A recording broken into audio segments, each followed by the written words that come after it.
আলোচনা হয়েছে।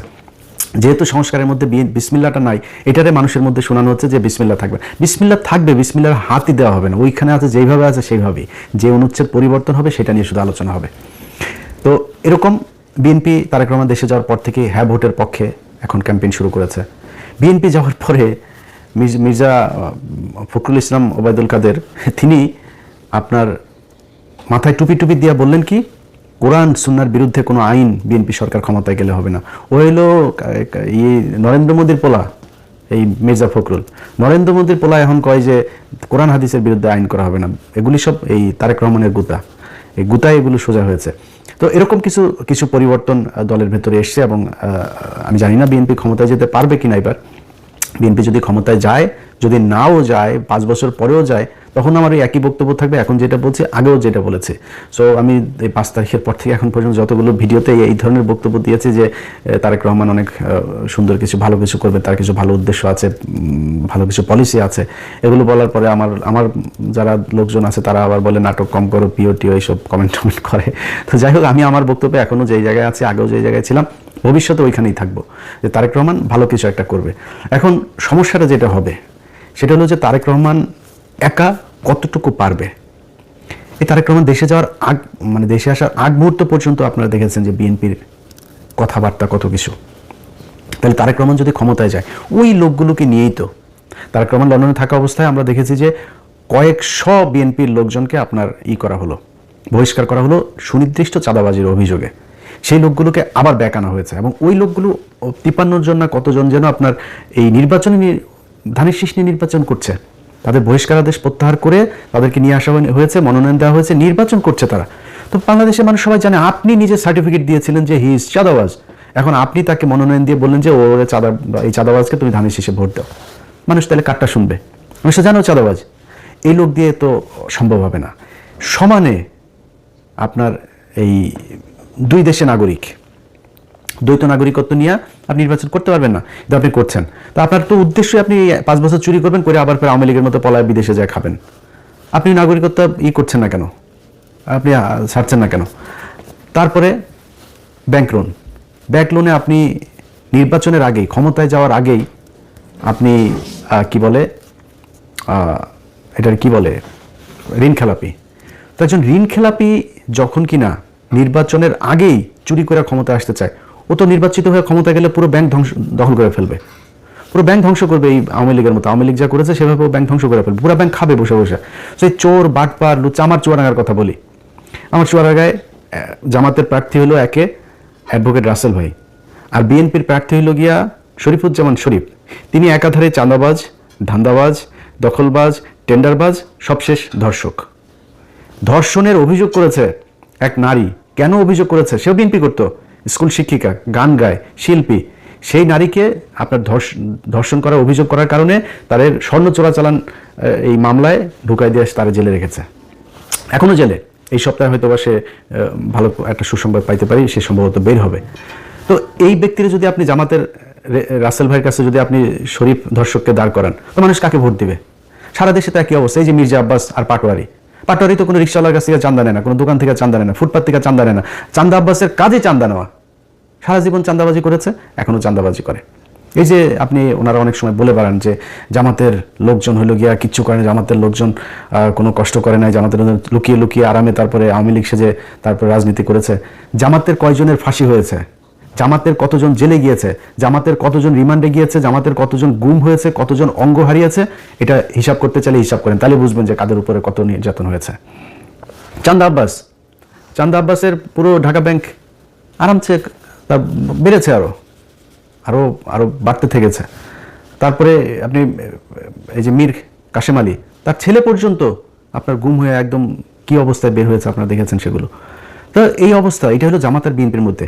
আপনি ধরেন হাইপোথেটিক্যাল কথাবার্তা বাদ দেন, জামাত আর বিএনপির সাথে আমরা যে প্রতিদ্বন্দ্বিতা করব, কারণ একজন বিএনপির ভাইকে আমি বলবো যে মানে আমি কিন্তু চাই যে সব রাজনীতি, খালি বিএনপি একা না, আমি চাই আওয়ামী লীগও যদি বাংলাদেশে কোনোদিন রাজনীতি করে, জাতীয় পার্টির রাজনীতি, সব রাজনীতিবিদদেরই মানে ঠিক জায়গায় আসতে হবে। ভাই আপনি চোর বাটপার সে আগের ধান্দাবাজ এগুলো নিয়ে আমরা যদি বলতে বলেন, মানে একটু সেফ জোনে থাকার জন্য বলি, নাহলে 100% বলে ফেলতাম, 99.9% আপনার চোর। জাস্ট চুরি করার জন্য এখানে রাজনীতি করতে আসে, একদম সব, বিএনপি বলেন আওয়ামী লীগ বলেন, জাস্ট চুরি করার জন্য রাজনীতি করতে আসে। আর জামাতকে বলা হয়, জামাতও নাকি ওরা হচ্ছে চাঁদাবাজি করে, জামাতও নাকি চাঁদাবাজি করে। জামাত চাঁদাবাজি কেমনি করে? ওই যে ইয়ানত নেয়, এটাও বলে চাঁদা। তো ও ইয়ানত নেয়, ওর পকেটে টাকা দিয়ে ও সংগঠন করে, রাজনীতি করে। আর আপনি মানুষের টাকা নেওয়ার জন্য রাজনীতি করেন, মানুষের কাছ থেকে চাঁদা নেওয়ার জন্য রাজনীতি করেন। এগুলি বলে কি আপনি বুঝাইতে পারবেন? জামাতটা আপনি বলবেন ৭১-এর রাজাকার, এগুলি বলে কি আপনি জামাতটা পেছনে নিতে পারেন? মানুষ কেন যেখানেই যায়, যেখানেই শুনেন জামাতকে আমরা এবার জামাতকে ভোট দিব, জামাতকে ভোট দিব, হ্যাঁ, মানে এরা আবার বলে বট বাহিনী দিয়ে এগুলি করা হয়। তো ডাকসু নির্বাচনে কি হয়েছে? ছাত্র সংসদ নির্বাচনগুলো সব জায়গাতে কেন এই ভরাডুবি? সবশেষ যকসু নির্বাচনে সবাই মিলে, ওই যে বিকাশ নুরু টুরু সব কটার দল মিলে এসে তারপরে শিবিরের বিরুদ্ধে লাগলো, তাও পারলো না। তো কেন হচ্ছে এরকম? এটা এমনি এমনি? আপনার কি মনে হয় জাহাঙ্গীরনগর বিশ্ববিদ্যালয়, ঢাকা বিশ্ববিদ্যালয়, সব বিশ্ববিদ্যালয়গুলোতে সবাই শিবির করে এখন, সবাই জামাতে যোগ দিয়েছে? নো। কি করেছে? তাদের এই সাধারণ মানুষ যারা, সাধারণ ভোটার যারা, তারা দেখেছে যে ছাত্র দলের চরিত্র আর ছাত্র শিবিরের চরিত্র না, এটা তো আকাশ পাতাল পার্থক্য। আমরা তো যা শুনি সব মিথ্যা কথা। এটাকে বলা হয় এরা হইল গিয়া এরা এই ৭১-এ ওর মারে এটা করেছে, ওর বোনের এটা করেছে, খুঁজে পায় না।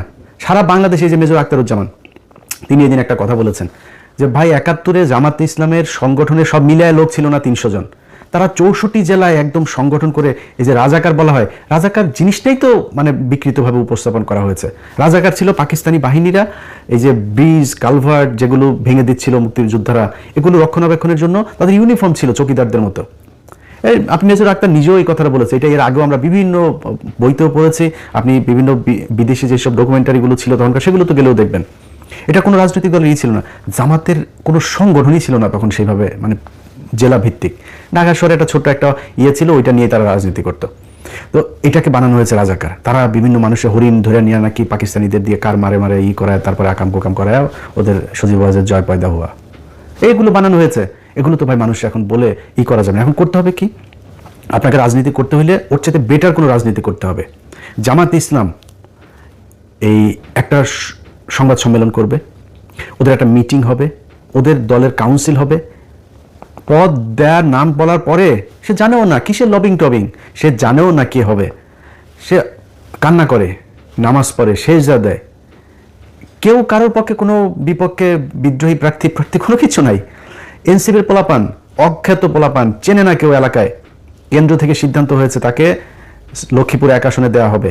বিশাল প্রভাবশালী জামাত ইসলামের বিরাট মানে হেভিওয়েট প্রার্থী সরে গিয়েছে। এই যে মাহফুজের ভাইকে দিয়েছেন, ওই আসনের যে জামাতের প্রার্থী, উনি ভীষণ জনপ্রিয়, দাঁড়াইলেই পাশ করবে এরকম একজন প্রার্থী।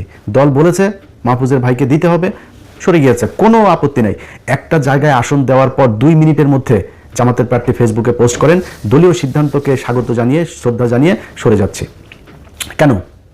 মানে কোনো জায়গায় চেয়ার নিয়ে লাথালাতি নাই, ধাক্কাধাক্কি নাই, কোথাও বক্তব্য দেওয়া নিয়ে ধাক্কাধাক্কি নাই। খালেদা জিয়ার খিচুড়িটা নিয়েও আপনারা কারাকারি করে মারামারি করলেন।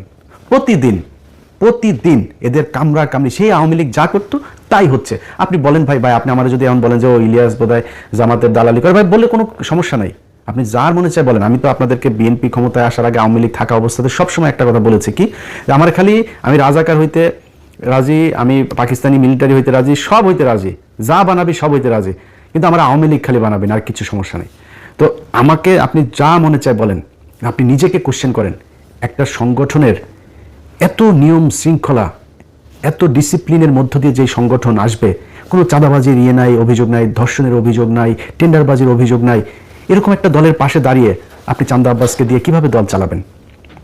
সো বেটার একটা পলিসি নিশ্চয়ই আপনাকে করতে হবে। কেমনে করবেন, কিভাবে করবেন, সেটা আপনারা জানেন। কিন্তু আমি মনে করি যে যদি নাকি আপনি মনে করেন বিএনপি ক্ষমতায় যদি আসেও তারপরেও বিএনপিকে ক্ষমতায় টিকে থাকতে হলে, পরবর্তী নির্বাচনে আবার ক্ষমতায় আসতে হলে, এখন অনেক চামচা টামচা, অনেক তেলবাজেরা বিএনপিরই হয়েছে, যারা গত 6 বছরে যারা তারেক রহমানকে চেনেই না, তারেক রহমান লন্ডনের কি এরকমও বসে বসে টকশো করেছে, সেসব লোকজন এখন নিজেদেরকে স্বঘোষিত বিএনপির দালাল হিসেবে পরিচিত করার সুযোগ।